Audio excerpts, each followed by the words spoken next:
àjẹkún ìyà ní ọ̀jẹ̀ àjẹkún ìyà ní ọ̀jẹ̀ ẹni tí ò dóní nà tó dènà délé àjẹkún ìyà ní ọ̀jẹ̀ Seriki àjẹkún ìyà lọ́jẹ̀ ó lọ dènà de Sunday Adéyẹmọ ìró ẹkùn ọ̀dà àjẹkún ọwọ́ ti bà ìyà ní ọ̀jẹ̀ tí ẹ̀ pàtì ẹ sì ń tẹ̀síwájú bí ẹ wà ní ọ̀kábímọ́lẹ̀ òbòrò ọpẹ́ o ìró ẹkùn káàbọ̀ ṣe dáadáa ló dé bẹ́ẹ̀ ni ìró ẹkùn ẹja fi lé ajá lọ́wọ́ tó ṣeé ṣe ni kò lè ṣeé ṣe ọwọ́ tó padà tẹ Seriki o Seriki àwọn Fúlàní olórí àwọn ajínigbé nílẹ̀ Yorùbá tá a bá ń wí wọn ò ní já wí ọmọ Yorùbá ẹ wá wo bó ṣe ṣẹlẹ̀ ẹ wá gbọ́ kẹ́ ẹ sì wò ó gan-an bó ṣe ṣẹlẹ̀ tẹ́ ẹ bá gbàgbé wípé ọ̀pọ̀lọpọ̀ fídíò làwọn Fúlàní yìí náà ń ṣe síta nígbà tí ìró ẹkùn bẹ̀rẹ̀ àwọn kan ní àwọn náà fẹ́ darapọ̀ torí pé Sunday Adéyẹmọ Ìgbòho ṣá ti sọ wípé àwọn táwọn bá jẹ́ innocent Fúlàní káwọn kó nínú igbó káwọn máa bọ̀ wá gbòòrò ó túmọ̀ sí pé káwọn darapọ̀ mọ́ wọn àwọn kan ní àwọn ní innocent àwọn ọmọ ń pa ẹ̀ àwọn kan ní tọ̀ wípé ní ìsìn tí olóyè ṣẹ̀ṣẹ̀ clarify pé tó àwọn Fúlàní tó wà nínú igbó tó bá jẹ́ kì í ṣolè kó máa bọ̀ wá gbangba báyìí àwọn ṣẹ̀ṣẹ̀ fọwọ́ sí ìró ẹkùn ni àṣọlédè fídíò gbogbo ẹ̀ ni màá gbé wá fún yín àtàwọn tó pera wọn ní innocent Fúlàní tó jẹ́ pé rabẹ̀ láti mú ọ̀gá wọn àtàwọn tó sọ pé tó ní ìsìn tí Sunday ṣẹ̀ṣẹ̀ jáde tó ṣẹ̀ sọ pé tó àwọn táwọn bá wà nùgbó káwọn náà máa bọ̀ wá gbòòrò gẹ́gẹ́ bí ọmọ Yorùbá pé wọ́n Nàìjíríà ni káwọn máa bọ̀ wá gbòòrò ọmọ Yorùbá ẹ má jẹ́ tàn yín Seriki Fúlàní nípínlẹ̀ Ògùn ọwọ́ ti bà á ṣé ẹ gbàgbé pé Seriki Fúlàní ọjọ́ sí láti ìpínlẹ̀ Ọ̀yọ́ ló ti wá ìlú tó sì ti wá ò jìnà sí ìpínlẹ̀ Ògùn Bandit ni àwọn pípò yìí àwọn Fúlàní yìí àwọn yìí ni wọ́n jáde ńgbà yẹn tí wọ́n ń sọ oríṣiríṣi ìní jẹ́ ọpẹ́ n ò ní pẹ́ gbé yín débẹ̀ àmọ́ kì í tẹ́ ṣe bínú ọmọ àlè nífàá báwo gan-an ló ṣe ṣẹlẹ̀ ìjà wà ní wọ́n Nàìjíríà bẹ́ẹ̀ làwọn ẹ̀yà míì náà jáde pé tó kò sí ohun tó jẹ́ wọ́n Nàìjíríà o gbogbo fídíò ẹ̀ ni wọ́n gbé wá fún yín lọ́kọ̀ọ̀kan ẹ má jẹun gbà yín lásìkò ẹ tiẹ̀ kọ́kọ́ gbọ́ nǹkan tí ọmọ Fúlàní yìí tó wí bẹ́ẹ̀ bá ti gbọ́ wọn kó méjèèjì papọ̀ sójú kan náà àwọn Fúlàní méjèèjì kẹwàá já ara láìsẹ̀ ń wà padà wá bí n bá ti padà dé a tún wọnú agbami ètò ẹ dákun ẹ máa bá mi share orílẹ̀-èdè Yorùbá ní kíákíá ní solution nìyẹn ibi tí àwọn ará bí yìí ń bá wa lọ solution ẹ mọ̀ pé láàárọ̀ yìí tilẹ̀ mọ́ yìí àwọn tó kó àwọn ará Ọ̀yọ́ àwọn ọmọ Ògbómọ̀ṣọ́ sínú igbó wọ́n tún ti release sí another footage fọ́tò àti fídíò àwọn ẹlòmíín tí wọ́n sì ti mú ìyàn lẹ̀ báyìí pé tó eléyìí làwọn máa pa tíjọba bá pẹ́ tàbí tíjọba bá tún kó ogun wá ká àwọn mọ́ báwo ni wọ́n ṣe ń mọ̀ pé ìjọba ń tírèsì wọn táwọn ìjọba tó ń tírèsì wọn tí wọn ò rí wọn ṣé oògùn bàbá wa yìí náà ni wọ́n ń lò àbí ìjọba ní ò lo irinṣẹ́ ìgbàlódé láti mọ̀ pé ibi báyìí làwọn ará àbí yìí wà ibẹ̀ ti ẹ̀já kọ́kọ́ gbọ́ nǹkan tí àwọn Fúlàní sọ náà ká tó tẹ̀síwájú ohun rẹ̀. Seriously, we quickly message from a Fulani's community. Seriously, we, the innocent Fulanis, we are tired. We have been faced this challenge for a very long time, but we are tired now. In every single day, our brothers were being kidnapped, our cows were being pursued, but it will always be a silent because we are innocent Fulanis.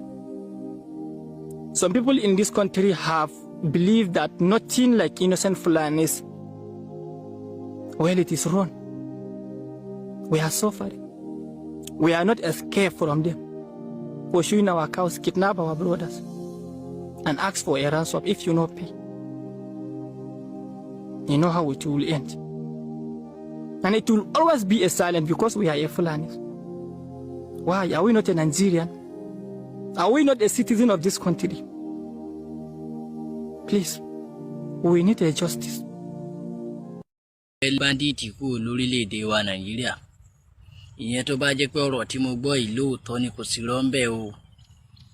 Orí wípé mo gbọ́rọ̀ kan tó ń jà ráìnráìn káàkiri wípé Sunday Igboho ń pe àwọn Fúlàní tó wà ní Igboho bẹ̀ pé ẹ̀yin tẹ́ bá mọ̀ pé kì í ṣe bandit ẹ̀ yà tètè kú òǹbẹ́ à ń bọ̀ o. Orí wípé àti pé ẹ̀yin tẹ́ bá wà nínú Fúlàní tẹ́ mọ̀ wípé ẹ lágbára láti jà ẹ máa bọ̀ ká ẹ wá gba yúnífọ́ọ̀mù tá a ṣẹ̀ṣẹ̀ dálẹ̀ yìí kájọ wọnú igbó kájọ wá àwọn bandit lọ wàláhì tọ́rọ̀ yẹn bá rí bẹ́ẹ̀ lóòótọ́ Sunday Igboho ṣe fẹ́ bẹ̀rẹ̀ ẹsẹ̀ ní lórílẹ̀‐èdè Nàìjíríà ni gbogbo nǹkan tó ń ṣe tẹ́lẹ̀ yẹn jàgídíjàgan nìyẹn èyí tó fẹ́ bẹ̀rẹ̀ ń sìn ká ní pé bó ṣe jẹ́ nìyẹn wàláhì ó máa ṣe àṣeyọrí ń bẹ̀ wípé ẹ̀yin Fúlàní tẹ́ bá mọ̀ pé ẹ̀ kì í ṣe bandit ẹ̀ máa bọ̀ kájọ join ara wa àtàwùsà àti Yorùbá kájọ wọnú igbó káwa bandit wàláhì wọn ní lọ́sẹ̀ kan lọ. A jẹ́ wípé lóòótọ́ ni. Ẹ káàbọ̀ padà ẹ gbọ́ nǹkan tí àwọn Fúlàní méjèèjì yìí sọ eléyìí tó sọ̀rọ̀ tó nítò innocent tó sọ pé innocent Fúlàní làwọn pé àwọn ọmọ ń pa gbogbo nǹkan tó ń ṣẹlẹ̀ igbá àwo kòkò bàbá sásùn ṣáwọn kì í ṣe ọmọ Nàìjíríà ni ẹnìkan ọba yín jiyàn Nàìjíríà pé ẹ̀ṣọ́ ọmọ Nàìjíríà ẹnìkan ọba yín jà ibi tẹ́ ti wá lọ́hùn náà lẹ ti jọ ọmọ Nàìjíríà tó yé ṣùgbọ́n ohun táwa ń sọ ni wípé ẹ̀yà kan ò lè wá sọ pé kùn ibi tá a máa tọ̀ ibi tá a máa gbà tọ́jọ́ òun náà máa pàṣẹ gbòógì lórí tiwa èèyàn bẹ́ẹ̀ ẹlẹ́ẹ̀kejì tó tún sọ̀rọ̀ lórí ìjọba àsìkò wọn ò fẹ́ kí tòyí ó gùn ẹlẹ́ẹ̀kejì tó tún máa sọ̀rọ̀ wípé àwọn ṣẹ̀ṣẹ̀ gbà pé Sunday ṣẹ̀ṣẹ̀ fẹ́ lé bandit ni tẹ́ ẹ bá wo fídíò àwọn méjèèjì yìí pàápàá eléyìí tó sọ pé òun ṣẹ̀ṣẹ̀ gbà pé Sunday fẹ́ lé bandit yẹn gbogbo ìgbà ló máa ń ṣe fídíò tó máa fi ń tako ìran Yorùbá bẹ́ẹ̀ ilé ìwé Yorùbá lọ́lọ́ gbogbo ìrìn àjò ẹ̀ tó rìn láyé ọ̀dọ̀ orílẹ̀-èdè Yorùbá iná ló ti ka gbogbo ìwé ẹ̀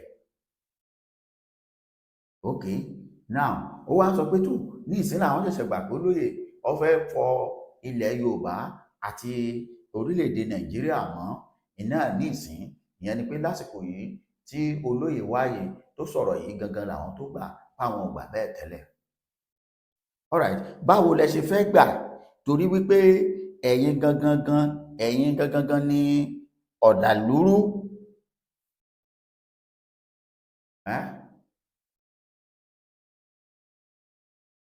ẹ̀yin gangan nígbà tá à ń sọ pé Fúlàní ló ń jiyàn gbé ẹni rọ ni ẹ má wọrí òun ò gbé yín débẹ̀ dáadáa mo mọ̀ pé àwọn náà ti wà ní ṣọ́ọ̀kì báyìí nígbà tí ọwọ́ tẹ ọ̀gá wọn nípínlẹ̀ Ògùn ibi tí tọwọ́ ìjọba ti tẹ̀ yìí ẹ mọ̀ pé ibẹ̀ gangan ni kọ́ ajínigbé wà wù nílẹ̀ Yorùbá tá a ti ń gbọ́ lọ́jọ́ pípẹ́ àwọn tí wọ́n gbé tí wọ́n escape tí wọ́n bá máa sọ̀rọ̀ wọn á níbẹ̀ ni wọ́n kó àwọn gbà pínlẹ̀ Ògùn àwọn jáde sí Ṣàgámù àwọn jáde síbi àṣé ara àwọn pípò yìí wọ́n ṣe fídíò kan tí wọ́n fi ń bá Abíọ́dún jà ara àwọn Seriki yìí òun lọ́wọ́ tẹ̀ yìí ó ń bọ̀ ṣé wọ́n Nàìjíríà tó lè ṣiṣẹ́ fún wa àbí ò lè ṣiṣẹ́ ẹ wo fídíò yìí ẹ gbọ́ nǹkan tẹ́lẹ̀ yìí sọ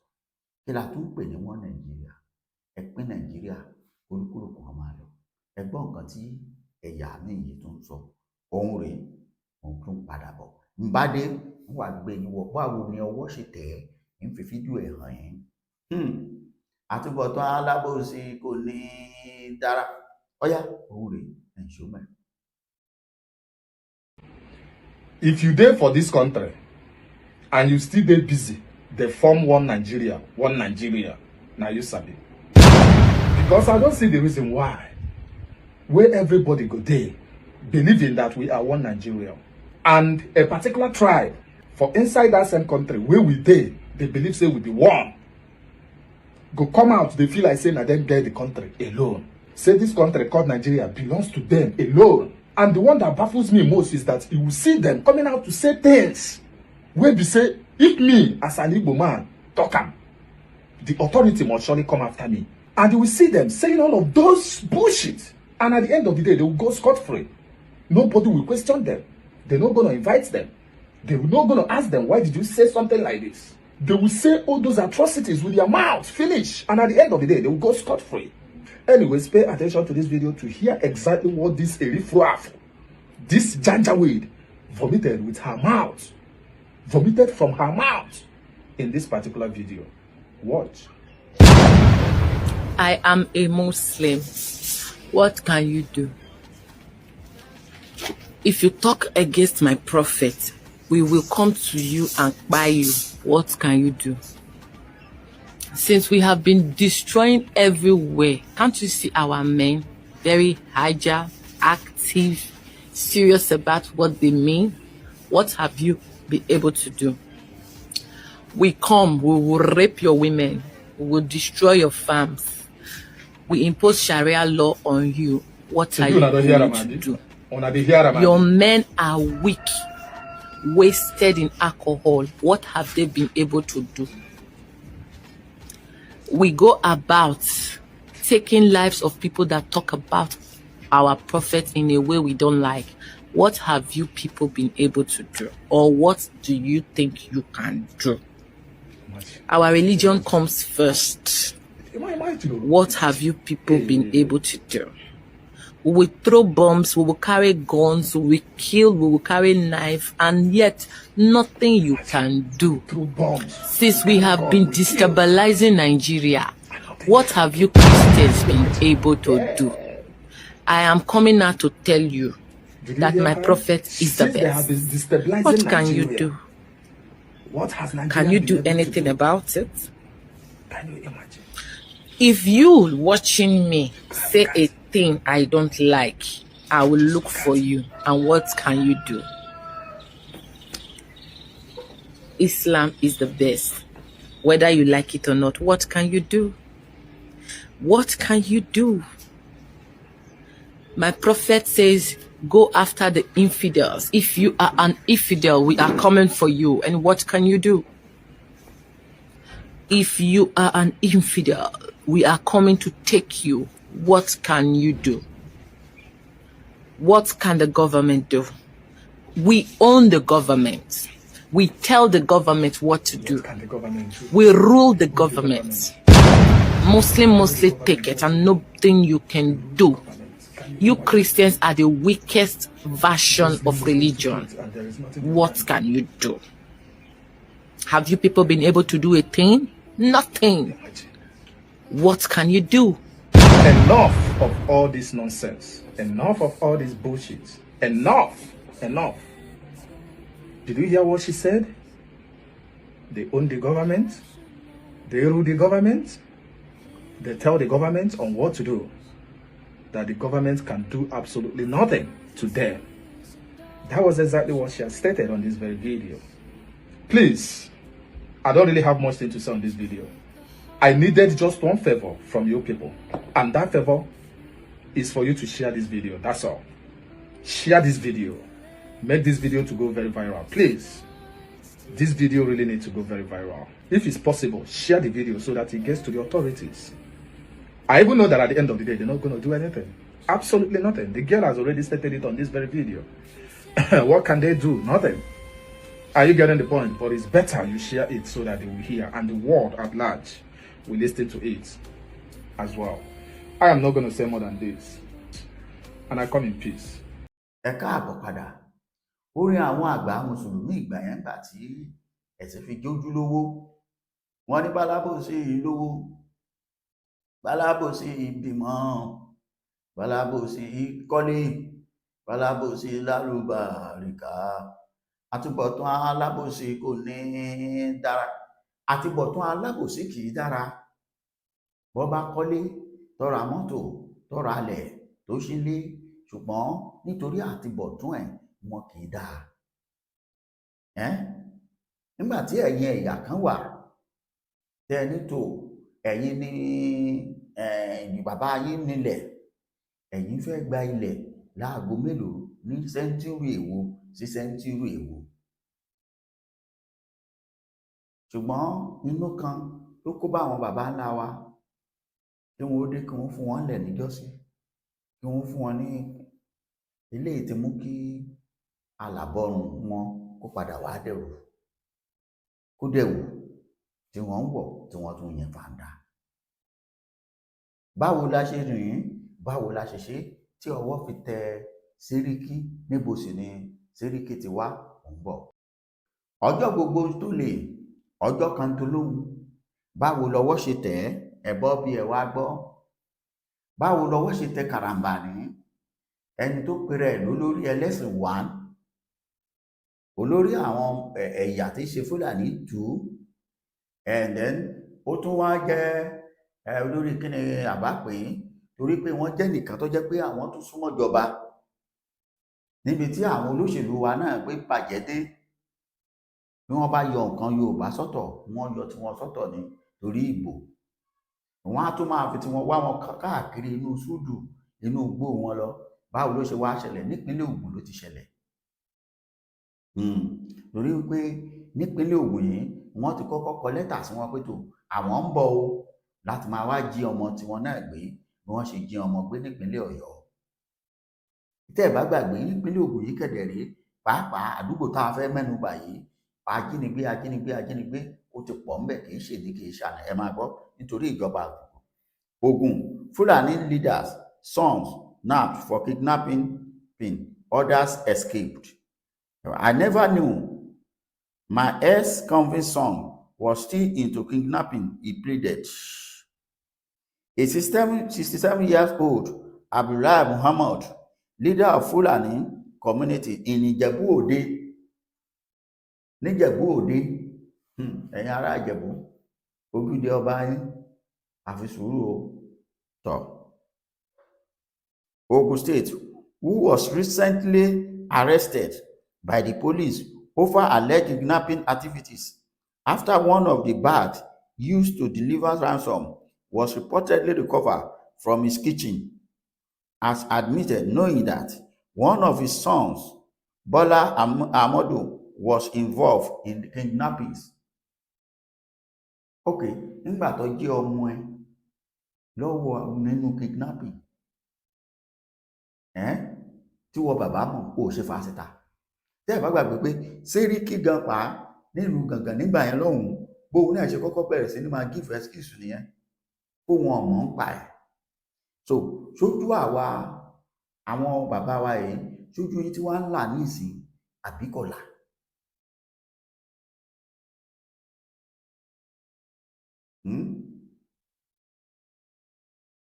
àbí ẹ ṣì wà, àbí a ṣì wà nípò wípé tó oh my God, oh my God, oh my God, oh my God, oh my God. He, however, insisted that he had no involvement in his son's criminal activities, although they live in the same compound. He also admitted taking Bala to the hospital for treatment for 1 month after his release from a correctional center where he had served a 5 years jail term for kidnappings. Ó ti lọ jìyà 5 years fún kidnapping. Ànẹ́yìn ìjọba, àwọn tó bá ti kidnap yẹn, tẹ́ bá ti mú ẹ pa wọ́n. tó nígbà tí lè ti ṣẹ̀wọ̀n ọdún 5 tó tún padà síbi pé ó ń jiyàn gbé, lóòótọ́ ní iṣẹ́ olófẹ́ ṣe nígbà tó dé láti jẹ́. mélòó làwọn tó fẹ́ wá sọ pé repentant son, prodigal son, tọ́jú àwọn ọ̀ṣẹ̀wọ̀n ara. ókè àṣẹ bẹ́ẹ̀ mọ́, ẹ̀dẹ̀ mú wọn, ẹ̀bọ́ wọn, ẹ̀tójú wọn ń dán, ẹ̀ẹ́dẹ̀ fún wọn ní ẹni fún wọn bóyá many million lẹ́ fún wọn. ìjọ mélòó ni wọ́n fi náà yàn tán tí wọ́n ń gbọ́yè táwọn ẹgbẹ́ wọn ń pín nínú igbó tí wọ́n fi padà bẹ̀. okay. It was gathered that prime suspect Bala and 2 of his brothers were allegedly tipped off about the presence of security operatives around their family compound and escaped into the bush.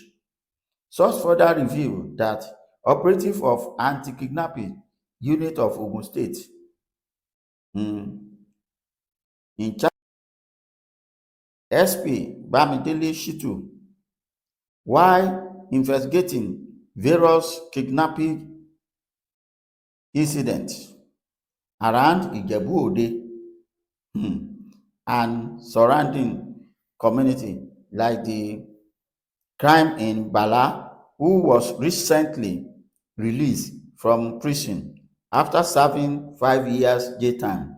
A police said after partaking intelligence gathers and investigations are carried out.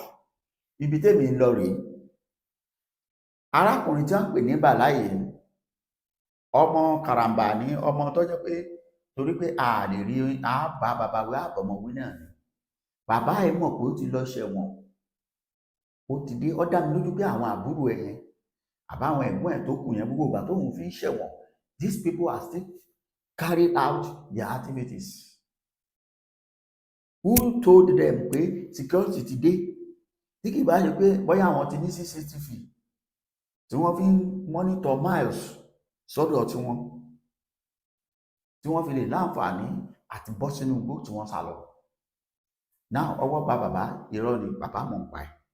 Tó o bá mọ̀ ń pa ẹ̀, ọmọ yín ò gbàgbà fọ̀, ó ń káṣọ wálé, ẹrú ojú olè ẹ̀ mú. Ọmọ ẹ kò bá ẹ kò ṣe nínú nǹkan tó wà ńlẹ̀, ó dẹ̀ rí pé tó ó ti ṣẹ̀wọ̀n gbò ti lo ẹ̀wọ̀n tó bá tiẹ̀ dé. I know Bala was into kidnapping. He was arrested and sentenced to prison. After he came back, I took him to the hospital where he spent 1 month receiving treatment, although he has turned a new leaf because he's now into farming and cattle rearing. I didn't know that he has returned to kidnapping. I don't know if any of my sons are involved. I am not a kidnapping. I will never encourage it. Irọ́ rẹ̀ pàtà, irọ́ ńlá, irọ́. Investigation ń lọ lọ́wọ́lọ́wọ́. Ìwádìí ń tẹ̀síwájú. Ẹ gbọ́, ìwádìí ó ń tẹ̀síwájú lórí ọ̀rọ̀ bàbá yìí. Tẹ́ ẹ bá wo agbègbè Ìjẹ̀bú-Òde general, Ìjẹ̀bú general, Ìjẹ̀bú-Òde ni o, Ìjẹ̀bú ilé ni o, Igbó ni o, Òde Ògbólú ni o.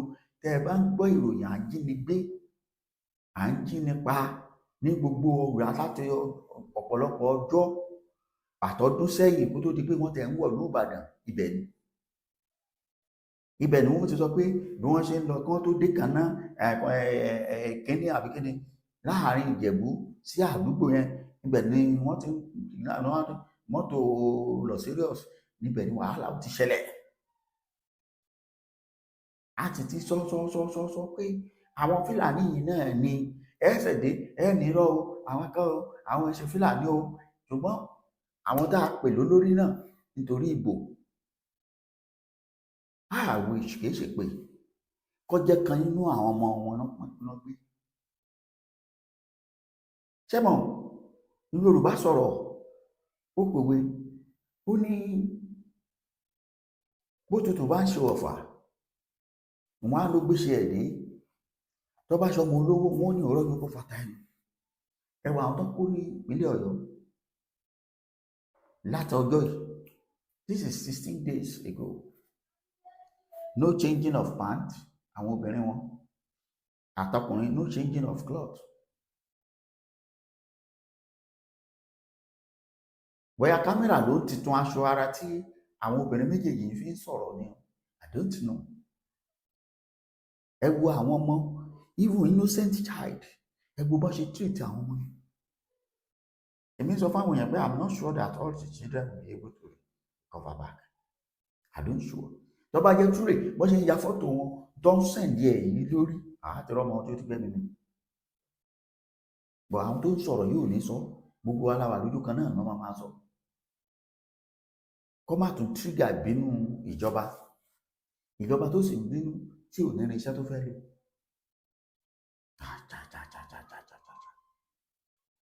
Because ṣé agídí lè fẹ́ fi lọ ebi wọ́n ṣe ní Kwara. Ẹ wo bí ìjọba Kwara ṣe lọ kó wọn wálẹ̀ méjèèjì wọ́n kọ́ àwọn ará ṣọ́ọ̀ṣì. Ẹ̀yin náà lè dí àpò mọ́ wọn. Ṣé ìjọba ìpínlẹ̀ Ọ̀yọ́ àti ìjọba Kwara ìṣara nìkan ni? Ẹ pè wọ́n ẹbí wọn, ẹ ti mọ olórí wọn pé Gúnmi ni. Ókè bàbá Gúnmi o, àwọn ẹ̀yà yín wo lọ́wọ́ abẹ́ o, ẹ bá wa bá wọn sọ̀rọ̀ kí ni wọ́n fẹ́, ẹ dẹ̀ fún wọn náà. Tí wọ́n bá wá fún wọn tán, anything tẹ́ bá fẹ́ ṣe, ìjọba Mákindé ṣe é. Má jẹ́ káwọn ọmọdé yìí ó kú síbẹ̀. Tí ẹ̀jẹ̀ nìkan bá tún tàálẹ̀ nú àwọn ọmọ yẹn, ó dá mi lójú wípé gbogbo ẹ̀yin tẹ́ ẹ jẹ́ olórí pàápàá nílẹ̀ Yorùbá lásìkò yìí, ẹ̀yin náà lè go scot free. Kò sẹ́ni máa bá yín jà, kò sẹ́ni máa lépa yín. Àmọ́ ọba òkè Ọlọ́run ilẹ̀ Yorùbá tí èyí ọ̀yàn ilẹ̀ tí èyí ọ̀yàn ń gbà òjò ló jẹ́ inú ẹ̀rùn gírígírí ní máa ń gbé èèyàn ṣubú. Torí pé ẹ nípa ẹ lágbára láti gba àwọn ọmọ yìí lẹ̀, even láì lo force. Tẹ bá dẹ̀ fẹ́ lo force láti gbà yẹn títí dàsìkò yìí, ẹ fẹ́ sọ fún mi pé ẹ ṣú àwọn ọmọ yẹn ń bẹ within Yorùbá land, adapt it. Ìwọ́n á ṣe é ṣe kí wọ́n ti fi mọ́tò transport wọn out of Yorùbá land. Ṣèbí wọ́n ń kọjá.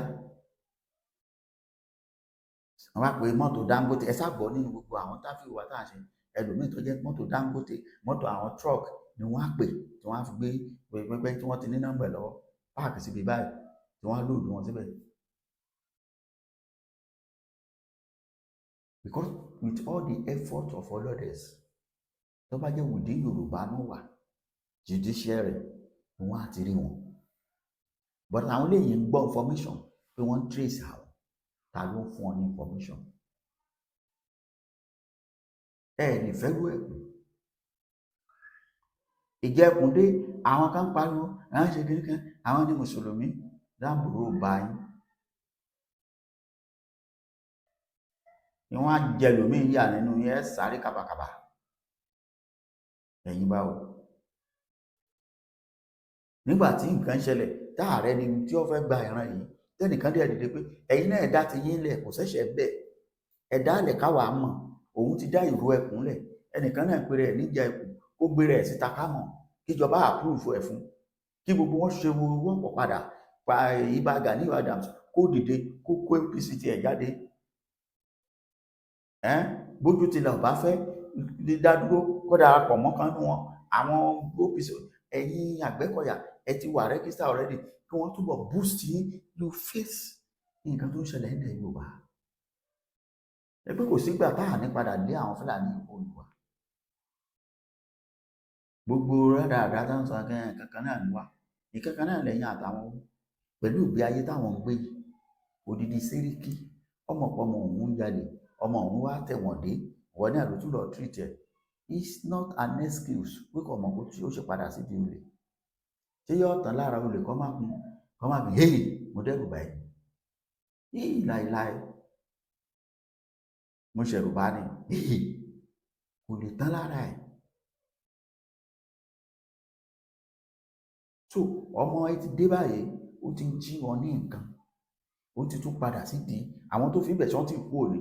Ó ní ìsìn tó fa mi náà àwọn kátólíàrì which kátólíàrì èèlò ni ó fẹ́ máa gbà lórí ẹran tó tẹran kan 2 million tí wọ́n ti kidnap èèyàn kan tó bá tẹ̀jẹ́ local level bẹ́ẹ̀ tí wọ́n gba 10 million 15 million 20 million ṣèbí yóò fi ẹran sínú agbolí lẹ́yìn ẹran níta nígbà táwọn olókùn ẹ̀ tí kú bẹ̀ èèyàn jìyàn gbé fún ẹmu ní fún ajínigbé ẹ̀fún lẹ́wọ̀n ọdún 5 tó jẹ́ pé according to àwọn tó lọ báyà bíi 2.5 years normally ní lọ́jẹ́. Can you imagine àwọn òfin wọn Nàìjíríà, òfin ṣàríà òfin wọn Nàìjíríà àbí torí ṣàríà ló tọ̀pù òfin nílẹ̀ Nàìjíríà, so òun ní òfin wọn Nàìjíríà. Ẹ wo ibi tó gbé wa dé, níbo gan ló ń gbé wa lọ. Ọwọ́ ti tẹ Seriki báyìí yóò lọ wò wá.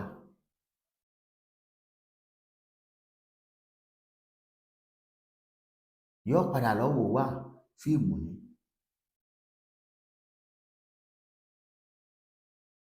Yóò lọ wò wá. Ẹ ṣé mo dúpẹ́.